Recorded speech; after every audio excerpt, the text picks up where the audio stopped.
اسرائیل پر ایرانی میزائلوں کی بارش، جدید بیلسٹک میزائلوں سے اسرائیلی سرزمین لرز گئی، سائرن بج اٹھے، شہریوں میں بھگدڑ، ہر جانب افراتفری۔ ایران نے آپریشن وعدہ صادق سویم کے تحت فلسطین کے مقبوضہ علاقوں پر میزائل داغے، تابڑ توڑ حملوں پر ہر طرف تباہی پھیل گئی، درجنوں عمارتیں ملیہ میٹ۔ نیشنل سیکیورٹی کونسل کا کہنا ہے کہ آج کی رات اسرائیل کو سب سے بڑا دھچکا لگے گا، اسرائیل کی رات دن میں بدل دیں گے۔ تل ابیب کو خالی کرنے کی دھمکی، اسرائیل پر حملوں میں اب تک 24 افراد مارے گئے، سینکڑوں زخمی۔ ایران نے اسرائیل پر 370 میزائلز اور 200 سے زائد ڈرونز داغے، حیفا پاور پلانٹ کو بھی نقصان پہنچا۔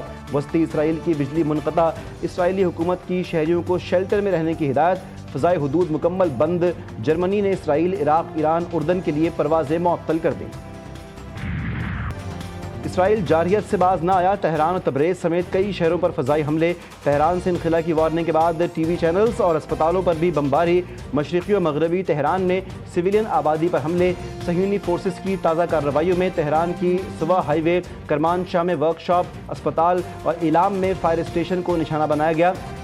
اسرائیلی حملوں میں شہداء کی تعداد 244 ہو گئی، خواتین و بچوں کی بڑی تعداد شامل، سینکڑوں زخمی بھی ہوئے۔ ایرانی وزارت خارجہ کے ترجمان اسماعیل بقائی نے کہا، یہ حملے عسکری تنصیبات پر نہیں، اسرائیل کا ٹارگٹ خواتین و بچے ہیں۔ ایران کے مغربی شہر کرمانشاہ میں واقع فارابی اسپتال پر حملہ جنگی جرم ہے۔ ٹرمپ نے بھی اپنی سفاکت ظاہر کر دی، اسرائیل کی مکمل حمایت اور اظہار یکجہتی۔ امریکی صدر کہتے ہیں کہ ایران کو بات کرنی چاہیے اس سے پہلے کہ بہت دیر ہو جائے۔ G7 اجلاس کے بعد گفتگو میں کہا کہ ایران کے پاس 60 دن تھے، 61ویں دن میں یہ سب ہونا تھا۔ ہم نے ہمیشہ اسرائیل کی حمایت کی، وہ اس وقت بہت اچھا کر رہا ہے۔ مزید کہا کہ ایرانی حکام کشیدگی میں کمی کے بارے میں بات کرنا چاہیں گے۔ ایران کے ساتھ ہمارا کوئی معاہدہ نہیں، انہیں ایک معاہدہ کرنا ہوگا۔ جنگ دونوں فریقوں کے لیے تکلیف دہ ہے۔ امریکہ سے ایک فون کال سفارتکاری کی راہ ہموار کر سکتی ہے، ایرانی وزیر خارجہ عباس عراقچی کہتے ہیں ٹرمپ سفارتکاری پر یقین رکھتے ہیں اور جنگ کو روکنا چاہتے ہیں تو ایک فون کال نتنیاہو کو خاموش کرنے کے لیے کافی ہے۔ جنگ اسرائیل نے شروع کی ہے، اگر حملے بند نہ کیے گئے تو تباہی اور خونریزی کا دائرہ وسیع ہو جائے گا۔ اسرائیلی قیادت کی ایران کو کھلے عام دھمکیاں، خفیہ طور پر جنگ بندی کی منتیں بھی۔ امریکی میڈیا رپورٹ کے مطابق اسرائیل نے مغربی مصالحت کاروں کے ذریعے ایران کو پیغام بھجوایا ہے کہ وہ اپنے جوابی حملے بند کر دے اور امریکہ کے ساتھ جوہری مذاکرات میں واپس آ جائے۔ صہیونی وزیراعظم نتنیاہو نے کہا کہ ہمارے جنگی طیاروں کا تہران کی فضاؤں پر راج ہے، تہران میں 2 اہم اہداف کا خاتمہ کرنے جا رہا ہے، ہماری کارروائی بڑی ہوگی، ایران کی جانب سے حملے جاری رہے تو اسرائیل براہ راست تہران پر حملہ کرے گا، اس نے حکم دیا، زمینداری بھی اسی کی ہوگی۔ اسرائیلی وزیر دفاع اسرائیل کاٹز کی ایرانی عوام کو دھمکی، بولے تہران کی رہائشی قیمت چکائیں گے اور جلد چکائیں گے۔ یہ قوم جو ہے یہ اللہ کے فضل و کرم سے جو میلی آنکھ اس کی طرف دیکھے گی اس کی آنکھ نکال دیں گے اور اینٹ کا جواب پتھر سے دیں گے انشاءاللہ۔ Israel dare not to look at Pakistan. اللہ کے فضل و کرم سے پاکستان میں اتنی قوت ہے کہ ہم کسی بھی ایسی میلا فائٹی اگر کسی کی ہوگی تو اس کو اینٹ کا جواب پتھر سے دیا جائے گا۔ اسرائیل پاکستان کی طرف میلی آنکھ اٹھانے کا سوچے بھی نہیں، کوئی میلی آنکھ سے دیکھے گا تو اینٹ کا جواب پتھر سے دیں گے۔ مسلح افواج مکمل الرٹ ہیں۔ وزیر خارجہ اسحاق ڈار کا سینٹ میں اظہار خیال، کہا کہ ہمارا نیوکلیئر پروگرام اور میزائل ہماری اپنی حفاظت کے لیے ہے، قوم نے پیٹ کاٹ کر نیوکلیئر میزائل پروگرام حاصل کیا، جنگ کوئی مذاق نہیں، فیک نیوز والی چیزوں کو کلیئر کریں گے۔ پاکستان نے اسرائیل پر ایٹمی حملے سے متعلق کوئی بیان نہیں دیا۔ وزیر دفاع خواجہ آصف کا فیک کلپ چلایا گیا، گمراہ کن ڈس انفارمیشن پھیلائی جا رہی ہے۔ نیوکلیئر تنصیبات پر حملہ کرنا جرم ہے، انڈین NPT پر دستخط کرے گا تو پاکستان بھی کرے گا۔ جایگاه‌هایی که نیاز باشه با ما خواهند بود.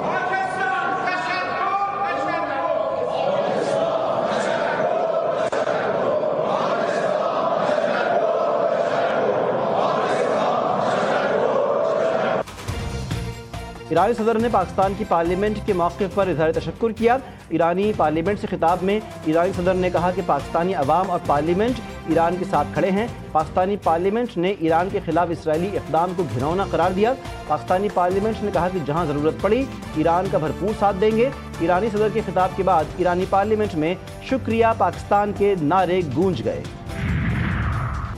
عراق اور ایران میں پھنسے پاکستانی زائرین اور طلبہ کی بحفاظت وطن واپسی کے اقدامات مکمل، دفتر خارجہ میں کرائسس مینجمنٹ یونٹ کو فعال کر دیا گیا۔ وزیر خارجہ اسحاق ڈار نے کہا گزشتہ روز 450 زائرین کی انخلا کی سہولت فراہم کی گئی، آج 160 پاکستانیوں کو تفتان کے راستے پاکستان پہنچا دیا گیا۔ امیگریشن حکام کے مطابق پاکستان پہنچنے والوں میں زائرین تاجر شامل ہیں، 152 طلبہ کو بھی آج پاکستان پہنچایا جائے گا۔ ایران کا اسرائیلی خفیہ نیٹ ورک پر بڑا وار، موساد کے لیے کام کرنے والے 33 ایجنٹس گرفتار، ڈرونز تیار کرنے والی فیکٹری پر بھی چھاپا، دھماکہ خیز مواد، جدید ہتھیار اور الیکٹرانک آلات بھی برآمد۔ ایک اسرائیلی جاسوس اسماعیل فکری کو آج سزائے موت دے دی گئی۔ 2025-26 کے مجموعی بجٹ کا تخمینہ 5335 ارب روپے ہے۔ اس میں غیر ترقیاتی اخراجات کے لیے 2706.5 ارب روپے رکھے گئے ہیں، جن میں تنخواہوں، pension, P F C, transfer اور سروس ڈیلیوری کی مدات شامل ہیں۔ پنجاب کا 5335 ارب کا سالانہ بجٹ پیش، سرکاری ملازمین کی تنخواہوں میں 10% اور پینشن میں 5% اضافے کی تجویز، کم از کم اجرت 40,000 روپے کرنے کی تجویز، ترقیات کے لیے 1240 ارب، تعلیم کے لیے 811 ارب، صحت کے لیے 630 ارب مختص۔ صوبائی وزیر خزانہ مشتبہ شجاع الرحمان کہتے ہیں صنعت کا پہیہ چل رہا ہے تو غریب کا گھر بھی چل رہا ہے۔ وزیر خزانہ کی تقریر کے دوران اپوزیشن کا شدید شور شرابہ، نعرے بازی، نون لیگی ارکان کی جانب سے مریم مریم کے نعرے۔ وزیر خزانہ نے بجٹ تقریر کا اختتام شعر پر کیا۔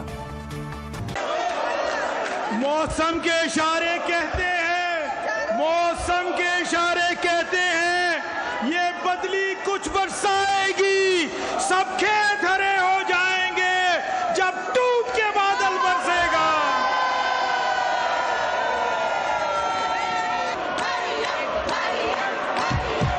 میاں صاحب